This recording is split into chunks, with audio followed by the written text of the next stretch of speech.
Манайхан бодит амьдрал дээр ийм л зүйл болдог. Гадаад байгаа найзууд нэг ашиглаад илгээмж Монгол руу илгээх гэж байна. Хардаа. За найз нь чамайг гаргаж өгөх гээд хүрээд ирлээ. За найз нь хэд хоног амраад нутаг уцгаад. Ааха. Найзхаа нэг жоох ачааг аваа авчиж. Найзын ачааны чин тоон яг таарсан байна. За энэ нэг чинь дарахгүй найзаа. Юу юм болоо. Яагаад манай нөгөө өвгийн уд ганц цаашдаа байнга найз нь Монгол руу явуулдаг. За.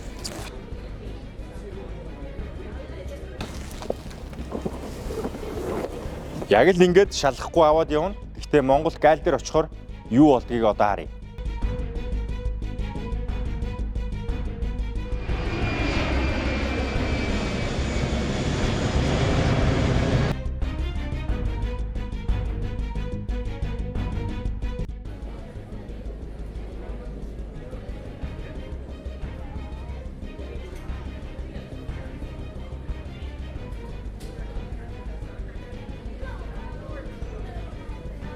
Сайн байна уу? Сайн байна уу? Танд гайлт мэдүүлэх бараагаа юу? Баггүй.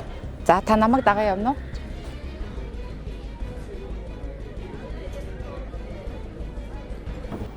Хоёр дахь алдаа. Мэдээж эхнийх нь бол илгээмж авсан, хоёр дахь нь танд мэдүүлэх бараа байгаа юу гэж хэлэхэд байхгүй гэж хэлж байгаа. Зүүн юу вэ гэхээр та нисэх буудлын дээр ирмэгц гайлт мэдүүлэх бараатай. Та хэн нэгний илгээмжийг өөртөө тээж яваа буюу тэр дотор юу байгааг мэдэхгүй учраас та онгоцны буудлын дээр ирмэгцээ гайлт мэдүүлэх бараатай гэдгээ байцаагчтай байгаа гэж хэлээд шалгуулах ёстой.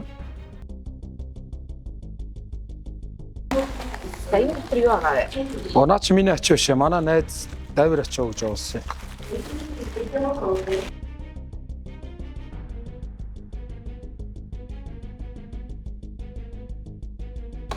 Таны бараанаас хар тамхи илэрч байна. Яана наач. Манай найз зүгээр л цай гэж өгсөн шүү дээ. Өвөдөө өгч байгаа цай л гэсэн шүү дээ. Би мэдээгүй шүү дээ юу ийснийг.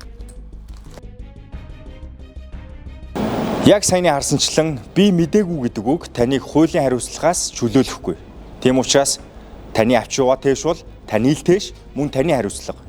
Хар тамхи болон сэтгцэд нөлөөлөх бодисыг та Монгол улсын хилээр оруулж ирэх юм бол эрүүгийн хариуцлага хүлээх учраас та сэргийлж хэн нэгний тээшийг авахдаа заавал нэгтлаарай. Эсвэл бүр авахгүй байхыг хичээгээрэй.